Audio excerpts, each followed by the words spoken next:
Olá, tudo bem? E a família, como vai? Nós estamos falando de família aqui na TV Medicina e Saúde, canal 18, com o programa Família e Companhia, que eu tenho aí essa alegria de contar com a sua audiência. A ideia do programa Família e Companhia nasceu justamente do desejo de proteger esta instituição tão importante para a nossa sociedade. Eu pensei em começar esse programa com temas leves, com assuntos bem tranquilos. No entanto, as coisas não acontecem da forma como a gente gostaria. Nós temos uma visita importantíssima em Cascavel, acontece um fórum de educação, ética e família, e esse fórum conseguiu trazer para cá algumas personalidades, gente que está brigando e brigando muito para a proteção das nossas crianças, para a proteção das nossas famílias, para a proteção dos nossos direitos naturais. E eu tenho a alegria de contar aqui no Família e Companhia com uma dessas personalidades. Eu conto com a presença do Dr. Guilherme Schelp, ele é procurador da República, um cara que tem rodado o Brasil, um cara que tem trabalhado muito por aí para defender principalmente as nossas crianças, né? E é uma briga realmente de uma pessoa determinada, é o que a gente tem visto. Doutor, obrigado pela sua presença em Cascavel, obrigado pela sua presença aqui no Família e Companhia. Uma alegria ter o senhor com a gente. A honra é toda minha, eu que agradeço. Bom dia a todos. Bom, doutor, com relação a essa luta, essa briga, né? Quando a gente fala isso, numa sociedade que está tão distraída, com tanto lazer, né? Com tanta distração virtual, com tantas possibilidades de se realizar, né? Ou pelo menos promessas de realização, o senhor vem nos fala de uma luta e de uma briga necessária para proteger crianças e para proteger família. Elas estão realmente em risco, doutor? O risco é tremendo e não é de agora, é de algum tempo, há muitos anos. As escolas e creches têm sido um local de uma revolução silenciosa. O governo federal brasileiro, também os estaduais e alguns municípios, escolheram as escolas como um local de propagação de uma ideologia moral e sexual abusiva contra as crianças. Isso está sendo propalado através de materiais didáticos. A família está sendo desrespeitada porque os pais não estão sabendo o que está sendo ministrado nas escolas e a lei e a Constituição garante à família a primazia na formação moral dos filhos. Isso é um direito constitucional da família que a escola desrespeita, as políticas públicas abusivamente desrespeitam. Então é preciso entender, a criança e família não tem como separar, porque a lei determina que os pais têm o direito e o dever da criação e educação dos filhos. Bom, isso está vindo de um procurador da República, né? Alguém que está lá estudando, que está debruçado sobre todos esses casos, e isso nos assusta, porque vindo de uma outra pessoa, vindo de um leigo, a impressão que passa é de uma teoria da conspiração, né? De que é um roteiro de Hollywood, é alguma coisa assim fictícia, né? Doutor, a dificuldade para que as pessoas acreditem nisso, que isso está acontecendo aí dentro das escolas, dentro da televisão, dentro da sala das nossas casas? Tudo isso foi escrito em livros. Os comunistas, quando formularam a ideia do comunismo, eles entenderam que era necessário a destruição da família. No Manifesto Comunista, se você abrir o Manifesto Comunista de 1848, você vai ver que Karl Marx propõe a abolição da família. E, posteriormente, Friedrich Engels, ele escreve um livro onde ele propõe também que seja destruída a família tradicional, porque na visão dele, a família tradicional é a causa do surgimento da propriedade privada. Então os comunistas escreveram livros, os marxistas, os socialistas, eles escreveram textos onde eles contemplam a necessidade de destruir a família tradicional, homem, mulher e filhos. É uma lógica que se perpetuou e não foi observada no início das revoluções comunistas, mas com a falência da revolução como um todo, hoje não temos mais nenhum país que mantém o regime comunista como meio econômico, mas eles mudaram a lógica da revolução. Não é mais através dos operários que farão a revolução. A revolução agora é feita através das escolas, da mente das crianças. E formularam essa estratégia na década de 40, 50 e 60, também utilizando as minorias, as pessoas que sofrem, gays, negros, presidiários, pessoas que são de alguma forma discriminadas pela sociedade, foram tomadas como pretexto para que, através de uma silenciosa atuação fragmentada, a sociedade burguesa, é assim que eles falam, fosse destruída. E o pilar central que hoje é buscado como motivação para a destruição é a família. Porque se a família for destruída, na visão desses teóricos marxistas, nós destruímos todo o sistema que eles dizem burguês de exploração. O que eles querem implantar uma sociedade não mais através de uma revolução econômica. Eles querem fazer essa revolução através das escolas e das creches. Querem começar através das crianças. A gente tem que se opor a isso. Você que é pai, você que é professor, você tem que entender, mesmo que você seja socialista, marxista, não é um problema. Mas este grupo específico do socialismo, que quer alterar a lógica, a mente das crianças, impulsionando-as à prática de sexo livre, impulsionando-as à homossexualidade, que é incentivada como uma alternativa ao comportamento heterossexual na infância. Eu estou dizendo crianças de 4, 5, 6 anos, que são apresentadas a elas os temas de comportamento sexual adulto. Quem fala que isso é abusivo é o Ministério da Justiça, é o Conselho Federal de Psicologia, são as leis e a Constituição brasileira. Então eles estão rasgando a Constituição, estão desrespeitando as leis, estão desconsiderando a condição da criança de pessoa em desenvolvimento e estão apresentando no ensino infantil e fundamental temas que não podem ser apresentados à criança. Porque a mera apresentação, por exemplo, de temas como sexo anal, bissexualidade, a uma criança, a mera apresentação já é uma corrupção. O senhor está nos trazendo uma denúncia bastante séria, né? O senhor está trazendo aí o senhor está nos contando que no subsolo dos nossos poderes, no subsolo aqui da nossa nação, tem uma estratégia, tem um plano em ação para mexer com as nossas crianças, com a cabeça das nossas crianças e destruir as nossas famílias. O que a gente está percebendo pela sua fala é de que essa guerra, ela não é declarada, né? Ela é feita às escondidas. Exatamente. Esse é o grande problema, porque defender ideologias, defender posições políticas ou valores morais, sexuais, nós temos que exaltar a liberdade. Mas o que esses grupos marxistas e socialistas culturais, anarquistas também, o que eles fazem é se esconder na bandeira dos direitos humanos. Eles se escondem atrás de placas, de bandeiras nobres. Combater a discriminação, combater o preconceito, isso é nobre. Defender minorias, isso é nobre. Mas isso é o que eles alegam fazer. Quando nós vamos ver o que efetivamente eles estão fazendo, você vai verificar que eles estão fazendo uma corrupção sistemática, mediante erotização, pornografia e incentivo de crianças e adolescentes à prática sexual, incentivo às crianças e adolescentes à masturbação. Imagine vocês, materiais didáticos, numa escola com alunos de 6 a 8 anos. O material didático que vem do MEC contempla numa das suas páginas, incentiva as crianças a se masturbar e alerta, não conte para os seus pais. Esse material foi apreendido na cidade de Fernandópolis, em São Paulo, mas também em Recife nós temos outros exemplos, e pelo Brasil afora.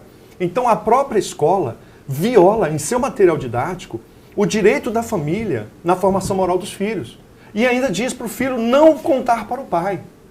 Algumas escolas contemplam material que diz assim, os segredos da escola, coisas que você não deve contar para os seus pais. Então, os pais que são responsáveis civis pelo comportamento dos filhos, os pais, a família que vai arcar com as consequências dos atos dos seus filhos, porque de acordo com a lei brasileira, os pais, a família é responsável por qualquer dano que o filho praticar, filho, criança ou adolescente, a terceiros. Mas não é só isso. Se a criança, uma menina engravidar, quem vai visitá-la no hospital? Os pais. Quem vai ter que cuidar da criança, do bebê? Os pais. Então, a própria lei, contemplando a responsabilidade da família, é que determina, já que a família é que arca com as consequências, a formação moral é direito da família. Então o professor, ele fica, esses que praticam esses abusos, não são todos, muitos se opõem a isso, mas esse material didático que incentiva a erotização das crianças está violando o direito da família. De acordo com a Constituição brasileira, é a família que deve orientar os critérios morais na formação dos filhos. Se os meus filhos estão sendo doutrinados em sala de aula, se os meus filhos estão tendo lá, sendo ensinados, né, a utilizar a sua sexualidade, a maneira como querem professores e diretores de escola, é possível punir esses professores? É possível punir essa escola? É o que eu quero que o Dr. Guilherme Schelman nos responda já, depois do nosso intervalo.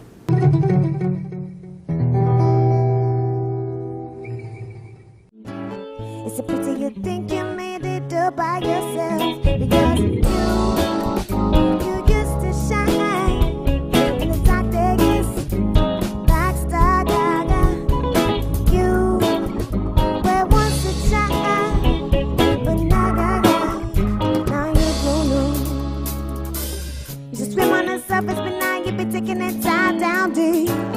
For the wicked up the bump and now you whip on the ski.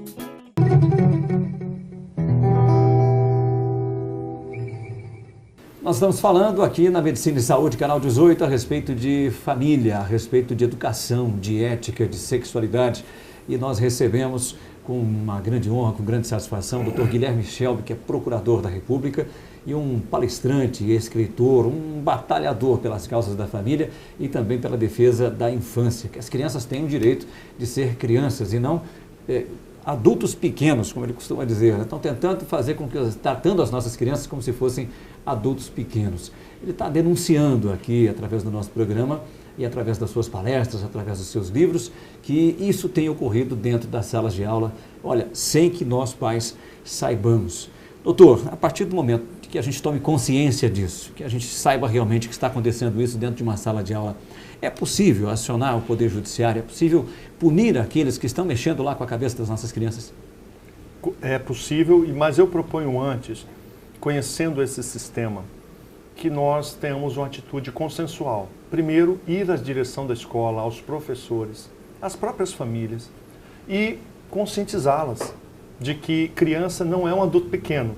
Quem reconhece isso são as empresas, as empresas de propaganda e publicidade de todo mundo.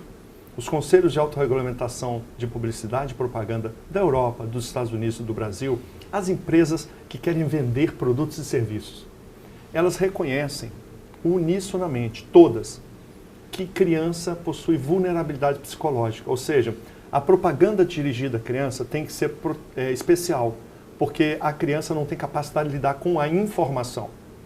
Porque pelo seu estado de desenvolvimento, a criança ela não sabe distinguir o que é informado, ordenado ou sugerido. Ela toma tudo de forma ainda muito precoce, ela não tem habilidade. Então, se a publicidade e propaganda isso se revela de forma uníssona em todo mundo, também no Brasil, a Constituição reconhece que as crianças precisam de cuidado e ordena que a União classifique os programas de televisão e classifique para proteger as crianças, como fala a Constituição, em nome dos princípios éticos da pessoa e da família. Esse é o texto constitucional. Portanto, criança, na Constituição, é um ser em desenvolvimento que merece proteção integral e prioritária. É a dicção da Constituição Federal. O que está acontecendo hoje é o desrespeito a esse preceito constitucional, o desrespeito à norma do Estatuto da Criança e do Adolescente, que ordena que as publicações infanto-juvenis, qualquer publicação dirigida ao público infanto-juvenil, deve respeitar os princípios éticos da família. Diante dessa violação, nós devemos ir às escolas, apresentar isso para os professores, para que eles já façam a seleção do material didático, para que eles tenham consciência da sua responsabilidade de educador e da responsabilidade da família. Portanto, um primeiro passo é consensual, informar, andar junto com a escola. Naqueles casos em que não houver respeito, aí sim, aí são ações judiciais, o professor pode ser processado criminalmente, ele pode ser processado por danos morais. E aqui eu quero dizer para você que é pai, que é mãe, se um professor ministrar um conhecimento abusivo, desrespeitando os direitos da família, você pode interpor no Juizado Especial de Pequenas Causas uma ação para reparação do dano moral individual. Esse professor vai ser condenado a lhe pagar de R$1.000 a R$3.000 de multa, de indenização, por ter violado o direito da família na formação moral dos filhos. Mas mais do que isso, se for um professor de escola pública, um servidor público, aplica-se a ele o princípio da lei da improbidade administrativa. Essa lei é severa. Aquele agente público que desrespeita os princípios éticos da sua função, de acordo com o artigo 11 da lei de improbidade, esse servidor público, e no caso um professor, ele poderá ser processado para uma aplicação de uma penalidade que varia de demissão, multa de até 20 vezes o seu salário e restrição, suspensão dos seus direitos políticos. Então, a lei de improbidade administrativa é muito severa. Portanto, a gente entende que é necessário esse caminhar consensual, mas onde houver resistência abusiva e continuar a violação de direitos da criança, qualquer família, não precisa ser coletivo não, pelo contrário, qualquer pai ou mãe pode propor ação de dano moral contra o professor e representar o Ministério Público, o promotor de justiça da sua cidade, para que analise a possibilidade de propositura de ação de probidade administrativa contra o professor de escola pública. Agora, o professor, ele não é obrigado a seguir um plano municipal de educação, um plano estadual de educação, um plano mandado pelo MEC, a metodologia implantada pelo MEC dentro das escolas, ele não é apenas um mero transmissor daquilo que vem de cima? Não. Quando a política pública abusiva viola a Constituição, a submissão inicial e primeira do professor tem que ser a Constituição. Então, se um projeto pedagógico, se um plano de aula, se material didático que vem do Ministério da Educação, que vem da Secretaria de Educação ou Municipal de Educação, se qualquer política pública viola a Constituição, as leis, especialmente as leis em defesa da criança e do adolescente, o professor tem o direito e dever de recusar a aplicação desse plano de aula, desse material didático. Porque se ele aplicar, ele vai se tornar responsável civil e criminal pelas consequências do abuso que essa política pública visa implementar. Nós temos uma ação recente da Presidência da República. A presidente Dilma publicou no Diário Oficial uma resolução, o procurador que o senhor deve ter conhecimento dela, dizendo o seguinte, que criança, a partir da mais tenra idade, ela tem o direito de decidir dentro de uma sala de aula se ela deve ou não ser chamada pelo chamado nome social. Ou seja, se o João quiser ser chamado de Maria, a professora é obrigada a chamá-lo de Maria lá na chamada ou quando ele vai ao quadro. Também os funcionários da escola, também os colegas devem chamar de acordo com o nome social.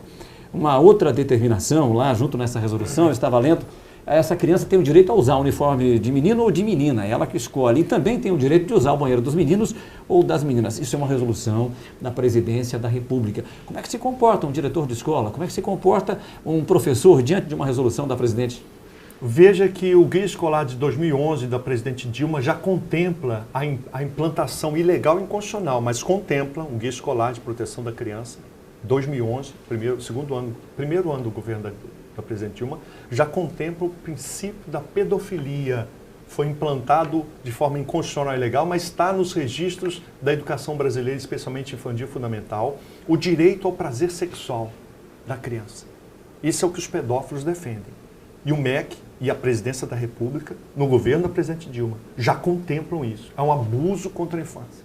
Isso é um crime contra a infância. Mas mais do que isso. Nesse projeto agora, nessa resolução recente que você acaba de mencionar, ali já está contemplando exatamente essa revolução social. Porque eles querem as mentes das crianças. O que eles querem é fazer uma ruptura entre o sexo biológico da criança e o seu comportamento sexual. Eles, o partido que está no poder hoje, doutor? Isso é o Partido dos Trabalhadores, de uma lógica marxista, socialista, cultural. É uma revolução que um livro especial, Herbert Marcuse escreveu o livro Eros e Civilização. Nesse livro, ele propõe que as crianças e adolescentes sejam libertas do que ele chama logos grego. Eu não vou explicar aqui o que é isso, da razão grega dominadora, para ser uma razão hedonista, do prazer. E o que ele propõe para essa revolução que visa destruir a família? Erotizem as crianças. A erotização, a pedofilia, sexo com animais, sexo com cadáveres, os pais e mães, isso ele escreve no livro. Então, o que nós estamos assistindo, e essa figura dessa regulação, onde a criança agora tem autonomia de vontade e autonomia sexual, isso é o princípio da pedofilia, que na verdade é um instrumento da revolução. Porque erotizar crianças vai gerar crianças que vão estar muito pouco abertas a formarem família. A mente vai ser alterada, porque a psicologia explica que crianças erotizadas são crianças que têm comprometimento da sua cognição. A criança que é erotizada em tenra idade, ela vai ter um desenvolvimento intelectual, afetivo, aquém do que teria. Então nós estamos observando uma política de Estado de degradação do entendimento, da afetividade, da intelectualidade das crianças, com um propósito abusivo. O pretexto é nobre, defender as minorias, combater o preconceito. Mas, na verdade, o que eles estão fazendo é uma profunda degradação, porque menino é menino e menina é menina. E eles estão querendo exatamente romper a noção de sexualidade, a noção de masculinidade nos meninos e de feminilidade nas meninas. Os materiais didáticos, e prestem atenção, isso não é só do Brasil, isso é da ONU. Os materiais que vêm da Unesco já contemplam esta ideologia cultural, ideológica, disfarçada. E é o que você falou no início. Nós não temos problemas com ideologias, seja ela socialista, seja ela marxista, seja ela conservadora ou liberal, não, mas que ela seja clara, que ela não esteja travestida, e até eu uso o termo com...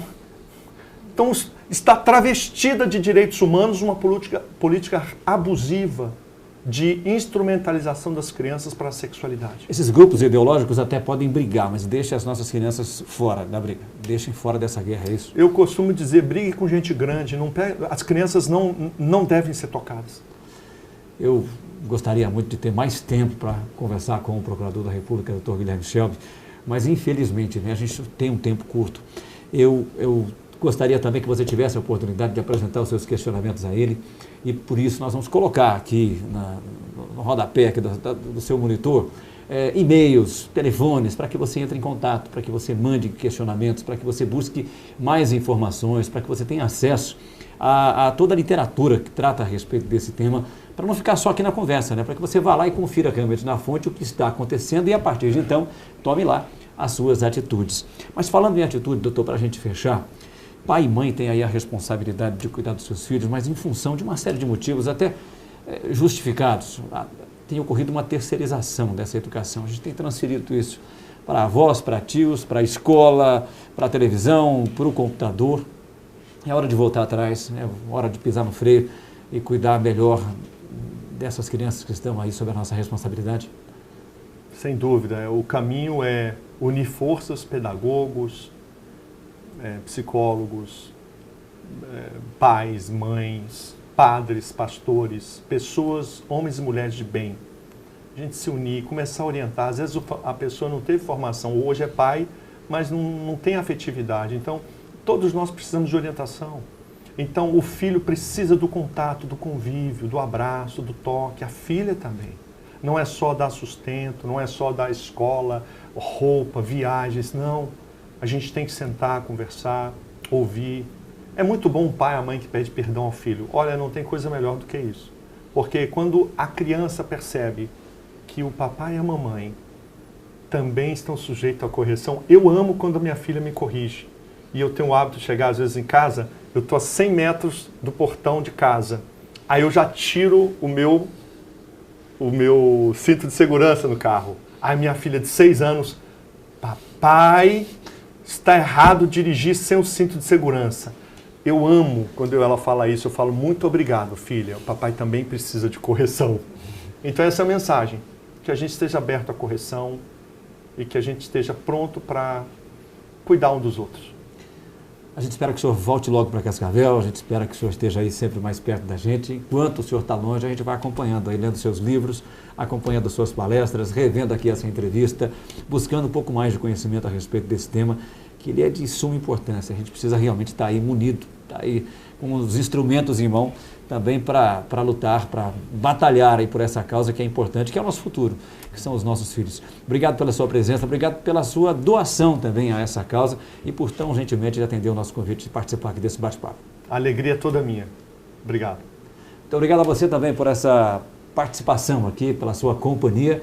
O Família e Companhia é isso, né? Trazendo para cá gente que está aí, defendendo a família, pensando aí na sua casa, pensando aí em como melhorar essa vida familiar, em como também combater aqueles que se armam e que montam estratégias aí para destruir a sua casa, a sua família. Até a próxima.